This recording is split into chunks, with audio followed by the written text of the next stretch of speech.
আরে বিরিয়ানি তো শুধু এক প্লেটই আছে। ভাইয়া এক প্লেট বিরিয়ানি দেন। আচ্ছা দিতেছি। আরে ফয়সাল ভাই আমাকে এক প্লেট বিরিয়ানি দেন। হ্যাঁ ইমন ভাই দিচ্ছি আমি। এই নেন ইমন ভাই, ভাইয়া এক প্লেট বিরিয়ানি দেন, আমার তো অনেক ক্ষুধা লাগতেছে। এই নে তো টাকা নে ধর, এক প্লেটই ছিল শেষ হয়ে গিয়েছে। ভাইয়া এখন তো সব দোকানই বন্ধ, আর আমি তো আগে এসেছিলাম, আমার তো অনেক ক্ষুধা লাগতেছে। আরে যাই এখান থেকে, বললাম তো নেই। আরে ইমন ভাই আপনি মন দিয়ে খান, আর এই ছেলের দিকে তাকিয়ে লাভ নেই, আপনি তো বড় বিজনেসম্যান, আপনি সবার আগে আমাদের। হ্যালো, হ্যাঁ হ্যাঁ মা, আমি এক্ষুনি আসতেছি। ঠিক আছে ঠিক আছে।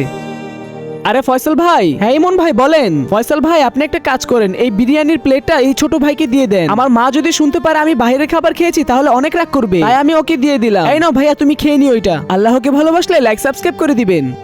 যা যা এখানে বসে খেয়ে নে।